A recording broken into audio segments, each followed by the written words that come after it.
Vezi, rugăciunea asta, aseară am făcut acatistul Maicii Domnului Grabnic Ascultătoare. L-am făcut pe ăsta că am cerut oamenilor să roage, știi? Știi? Pe Facebook. Am zis, hai să ne rugăm cu toții pentru... Da, chemarea rugăciune. Din Siria, da. Și inițial am vrut să fac acoperământul Maicii Domnului, dar m-am gândit mai bine să fac Grabnic Ascultătoare, știi că, na, fiind vorba de a doua zi, chiar că era nevoie de ajutor grabnic. Și ce crezi? Când stăteam, uite aici stăteam. Când stăteam în genunchi, când am ajuns la rugăciunea de la urmă, să vezi înțepături, să vezi nebunie de la diavol. Știi că era rugăciunea, dacă la sfârșit e mai puternică, că la început, când te rogi și întotdeauna când faci un acatist, îl pornești cu inima sau îl pornești fără inimă, depinde cum, știi? După ce ai citit cam un sfert din el, deja nu mai știi nimic, pe la jumătate începi să simți ceva, iar spre sfârșit chiar începi să simți. Dacă simți, dacă nu treci peste el, precum gâsca prin apă, știi? Ei, dacă n-am ajuns la rugăciunea, uite, rugăciune către Născătoarea de Dumnezeu, și când am ajuns la ceea ce ești o mare de daruri Dumnezeu și râu de minuni purerea curgător, revărsând bunătatea ta tuturor celor ce cu credință aleargă la tine, m-a luat o înțepătură de ziceai că mă mușcase un scorpion. Ăștia de Spania înțeleg că nu prea... Păi dar zic, stai Lelio și citește că e izbită de la diavol. Îți dai seama diavolii războiului când a început să iartă rugăciunea, că s-au întrebat de unde și de unde și de unde? Cine știe, dar... Și nici pe cine au găsit. M-au găsit pe mine, ia uite, nesmerita. Știi? Dar să știi că diavolul mai face chestia asta și are și alt șarpe ascuns în inimă. Mai face chestia asta ca să crezi că ai rugăciunea foarte fierbinte și că el te deranjează, știi? Face invers, este foarte pervers, știi? Adică să-ți treacă ție prin minte, wow, ce rugăciune puternică am făcut. Ce luptă mare duc. Da, ce luptă mare duc. Și ăla e Duhul Mândriei, știi? E fin, nu-ți dai seama de el. Întotdeauna, cel mai bine este la rugăciune să nu te gândești la nimic. Că te înțeapă, că te doare, că indiferent ce se întâmplă, să nu te gândești, vai ce luptă duc eu acum, că oricum nu e lupta ta, nu e lupta nimănui. Păi este și o poveste cu Părintele Cleopa, când se ruga cu frații lui la stână, de a venit diavolul sub forma unei păsări și Părintele Cleopa, copil fiind, i-a atras privirea așa și s-a întrebat de rugăciune, citea 8 psaltire. Și a zis fraților, uite ce pasăre frumoasă. Și frații i-a zis, taci și citește. Citește mai departe, dar el dacă s-a oprit din rugăciune, pasărea, diavolul adică, a avut putere și s-a aruncat în foc și le-a luat foc stâna. Da, așa este, așa este. Uite, apropo de război, că tot am deschis discuția asta cu războiul. Suntem în anul 2013, peste tot se auzi zvonul de război, lupte temirunde, locuri care până mai erau un paradis și o oază de liniște. În zilele de astăzi sunt un adevărat focar de infecte, de ghilimele. Oamenii uită că sunt oameni. Iese cei mai rău din noi cu foarte mare repeziciune. Ce se întâmplă în zilele astea? Ce se întâmplă cu noi? Știi cum e întrebarea? De unde și încotro? De fapt, cred că întrebarea pregnantă ar fi încotro. Ce se întâmplă cu noi? Ce se întâmplă? Nu se întâmplă nimic. Se întâmplă ce s-a întâmplat dintotdeauna cu omenirea, nu? Din ce am citit eu la Sfinți, știi că și cu Vioso Paisia Gheoritu spunea că în vremurile din urmă, alea pe care le trăim noi acum, lucrurile se vor accelera, toate vor merge într-un ritm accelerat, din ce în ce mai repede, din ce în ce mai repede. Toate se vor petrece foarte repede, se vor petrece peste noapte, știi? Lucruri de genul ăsta. Dar eu îmi imaginez că dacă Sfinții spun că undeva cam din 2010 a început cernerea și Dumnezeu nu mai acceptă căldiceli, este un pasaj în Biblie unde scrie că Dumnezeu nu va mai accepta căldiceli, ori rece, ori cald. Adică cine este credincios să se sfințească în continuare, cine este sfânt să se sfințească în continuare, cine este rece să rămână așa cum este. Bine, cuvintele sunt altele, dar nu are prea mare importanță, important e mesajul, știi? Și atunci, nu, eu îți spun sincer, când am citit prima oară pasajul ăsta, am zis, Doamne, ce înseamnă asta? Adică Dumnezeu vrea ca omul să nu se mântuiască, dar clar că sunt oameni care nu se mai pot mântui. Și să știi că am primit, cred că în ultimele luni de zile, pentru că eu nu mă învățam în minte, mi-a dat Dumnezeu niște lecții extraordinare, despre care n-am vorbit cu nimeni, nici cu tine n-am vorbit până acum. Mi-a dat niște lecții extraordinare Dumnezeu. Dumnezeu. În primul rând m-am învățat că oamenii, unii dintre ei, o mare parte dintre ei, de fapt marea lor majoritate, indiferent că dacă o să răspund, se vor supăra pe mine sau nu se vor supăra, chiar nu mă interesează lucrul ăsta, că nu are niciun rost acum să umblu cu mănuși atât timp cât nu e momentul și nu e spre mântuirea lor, dar să știi că foarte mulți dintre ei se vor pierde și foarte curând, pentru că nu înțeleg. Uite, am rugat pe cineva să facem o filmare, pentru că aveam anumite lucruri de făcut. Asta era mie Dumnezeu să fac. Nu se pune problema că, vezi, Lelia ar fi mai deșteaptă, Lelia ar fi mai învățată, Lelia ar fi sfântă, Lelia ar fi proroc sau ar fi... Nu sunt niciuna din toate astea. Dar dacă Dumnezeu a hotărât omului să facă un lucru, să înmulțească un talent, ăla îl înmulțește. Și atunci am vorbit cu cineva, hai să filmăm, hai să facem ceva pentru oameni, pentru că fiecare trebuie să facă câte puțin. Nu că te crezi tu cineva, așa cum prost ar interpreta unii. Că nu ești cineva, dar totuși ești Fiul lui Dumnezeu și ești frate cu ăla de lângă tine care se duce în groapă. Când cel de lângă tine se duce în groapă, îl ridici tu dacă poți și când ești tu pe punctul de a cădea în groapă, chiar tu ești pe punctul de a cădea în groapă, el trebuie să te scoată. Nu stăm să ne gândim precum măi amici. Știi cum suntem noi, precum copiii? De fiecare dată facem același lucru. Suntem ca ei amici. Eu am observat lucrul ăsta în ultima vreme, o economie a lui Dumnezeu, că eu nu aș fi înțeles că-s proastă. Știi? Dar asta e. N-avem ce să facem. Așa sunt oamenii. Sunt ca ei amici. Ba nu eu, tu. Nu că trebuia să faci tu. Ba nu trebuia să facă celălalt. Știi? Este joaca asta dintre copii și nu ni se pare că suntem mari. Dar uite că bate războiul la ușă. Ia uite. Bate războiul la ușă și noi dormim pe noi. De ce n-ai făcut filmarea? Că n-ai spus. De ce n-am făcut filmarea? N-am făcut filmarea și nici nu am mai vrut să o fac, deși aici în Barcelona venise persoana cu care trebuia să filmez, pentru că oamenii sunt nepregătiți, adică oricât ar avea dorința de a face ceva bun, lipsa pregătirii teologice, și când spun pregătirii teologice, nu mă refer la aia academică. Mă refer la aia pe care trebuie să o aibă fiecare om și fiecare creștin. Așa cum a lăsat Hristos. Dumnezeu nu l-a lăsat pe unul teolog și unul prost. Nu. Dumnezeu ne-a lăsat pe toți teologi. Orice creștin trebuie să fie un bun teolog. Asta e, că mai are alți talanți pe lângă, dar teolog trebuie să fie fiecare dintre noi. Uite, cred că este un bun moment acum ca să lămurești ce înseamnă de fapt cuvântul teolog. Pentru că toată lumea teologie o asociază cu facultate de teologie, asociază cu anumite cunoștințe de nivel înalt, asociază cu citirea, vezi, Doamne, unor biblioteci impresionante cu mii de volume și abia atunci te poți numi teolog. Cred că totuși pe timpul Mântuitorului nu existau asemenea titluri academice și diplomele alea fabuloase, închinarele aurite. Păi pe timpul Mântuitorului abia începuse creștinismul, nu erau cătică. Da. Primele s-au scris pe la anul 100. Și nu existau atâtea titulaturi agățate de... Să mă ierte Dumnezeu, nu vreau să spun nimic rău în asta, dar vezi, agățate de un biet preot, nu știu ce titlu, doctor, academician, inginer, para-inginer, super profesor, adică, până la urmă, teologul. Ce înseamnă teologul? Trebuie neapărat să fii academician, trebuie neapărat să fii, nu știu, extraordinar de pregătit, trebuie anumiți ani de pregătire, trebuie să faci ceva anume ca să fii teolog? Sau poate că nu? Tu ce zici? Nu trebuie să faci nimic. În afară de a te ruga la Dumnezeu să fii așa cum trebuie să fii. Păi dar ce înseamnă teolog? Păi nu înseamnă nimic teolog. Tocmai asta spun. Tocmai asta spun, că fiecare creștin trebuie să fie teolog. Adică regulile de bază, legile, cele 10 porunci pe care le-a dat Dumnezeu de pe vremea lui Moise, alea trebuie să le respectăm. Nu? După aceea, sunt toate învățăturile Sfinților pe care trebuie să le respectăm. Nu le putem respecta pe toate. Pentru că suntem la școală, nu? De la 20 până la 70, 80, 90 de ani, depinde cât îi e dat de la Dumnezeu fiecăruia să trăiască. Sigur că trebuie să ai un timp oarecare să înveți, nu? Păi da, dar uite, lumea spune, în momentul în care le vorbește omul despre Dumnezeu și despre ceea ce înseamnă drumul către Dumnezeu, replica imediat este, mă, te crezi o mare teolog.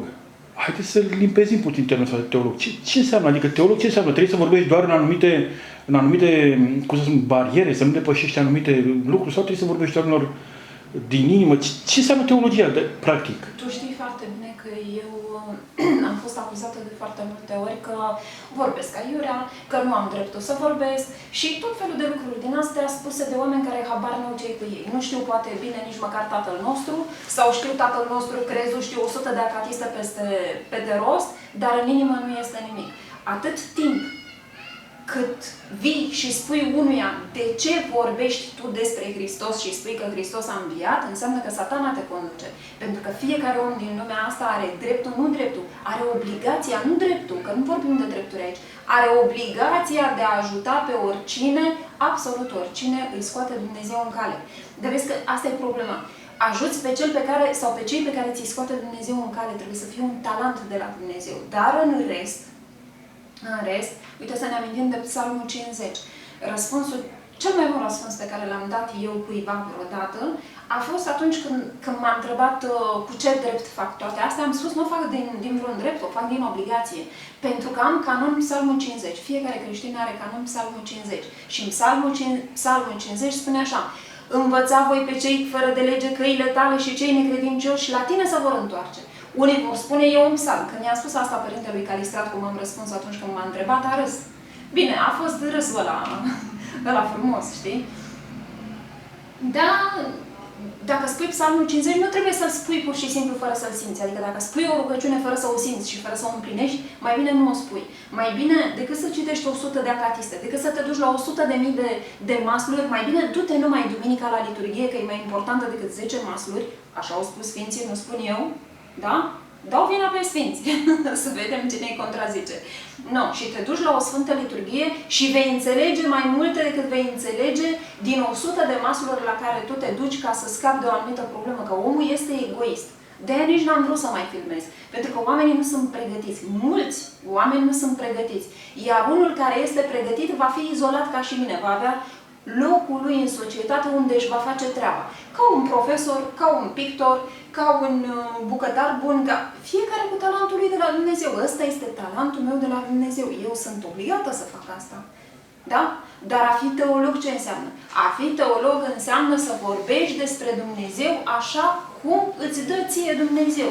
Nu neapărat în termeni academici, nu neapărat să citești 100.000 de cărți, deși dacă nu citești nu este bine. Că nu este bine, pentru că trebuie să citești Biblia, trebuie să citești din scrierile Sfinților, că nu ești tu atât de deștept încât să înțelegi, adică nu trebuie să avem mândria asta de a crede că noi înțelegem așa peste noapte anumite lucruri, fără să fim educați de alții. Nu, există o educație, există o școală și noi avem școala Sfinților. Dar cum să ajungem noi la școala Sfinților dacă e mai important să-mi fac unghiile? Fă-ți unghiile, uite, sunt făcute, trebuie să fiu pentru soțul meu, nu?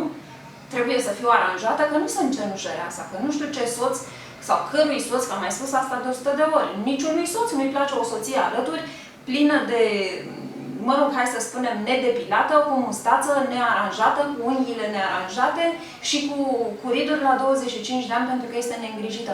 Trebuie să te îngrijești, dar ideea este să nu acorzi mai multă importanță îngrijirii tenului sau, eu știu, a silicoanelor, ca să o spunem de-a dreptul, când Dumnezeu îți bate la ușă. Uite, ne întreba acum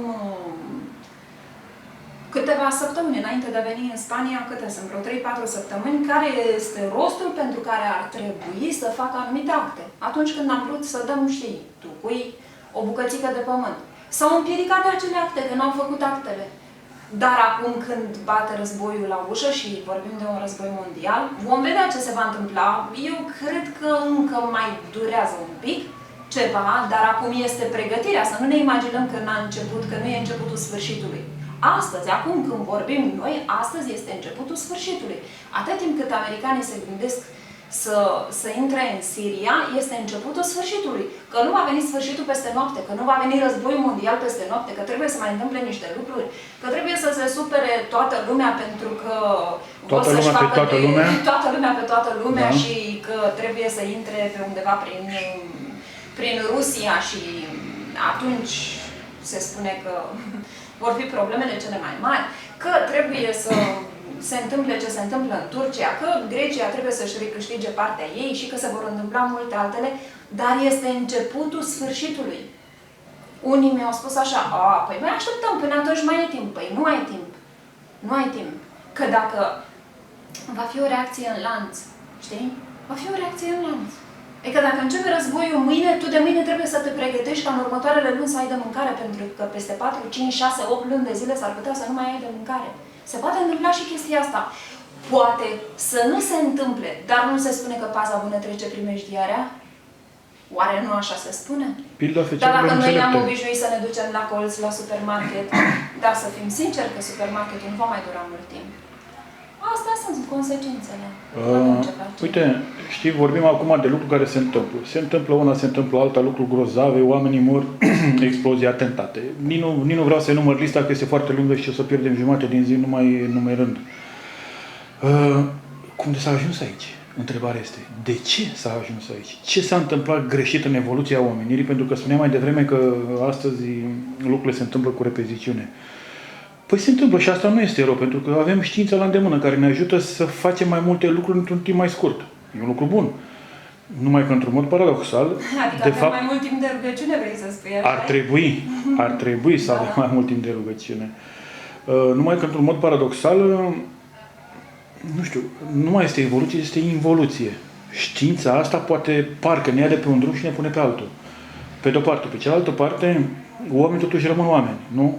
Indiferent de ce se întâmplă în jurul meu, eu tot apă din izvor beau, tot pâine făcută din grâu, adică nu mă schimb eu ca om. Unde a intervenit schisma asta? Unde a intervenit fricțiunea? Ce s-a întâmplat de am luat-o pe un drum involutiv? Ce nu facem noi bine? E ceva ce facem bine? Hai să-l văd eu pe ăla avem care și este părți bune. creștin, care spune, păi bine, dar părțile bune vin de la Dumnezeu. Dumnezeu, Îngerul Păzitor, te ajută să faci lucruri bune. Omul nu e în stare de nimic. Omul e în stare mai de rele. Nu e în stare de nimic. Așa cum un copil nu e în stare să-și gătească singur, nu e în stare să evolueze, să ia o diplomă singur, să treacă prin școală singur, fără profesor, așa cum un copil nu e în stare de nimic, tot așa și noi, copiii fiind înaintea lui Dumnezeu, nu suntem în stare de nimic. Toate sunt ajutori de la Îngerul Păzitor, de la Dumnezeu, de la Maica Domnului cea Sfântă, de la toți Sfinții și toate puterile cerești. Să nu-și imagineze cineva că este bun de ceva. Și de-aia am ajuns unde am ajuns. Și la războaie, și la ucideri, și la toate celelalte. De-aia am ajuns aici. Adică motivul este că noi suntem noi și nimic altceva? Noi putem, noi știm, noi facem, exact. Noi vrem? Exact. Exact. Am uitat să spunem, Doamne, dă-mi.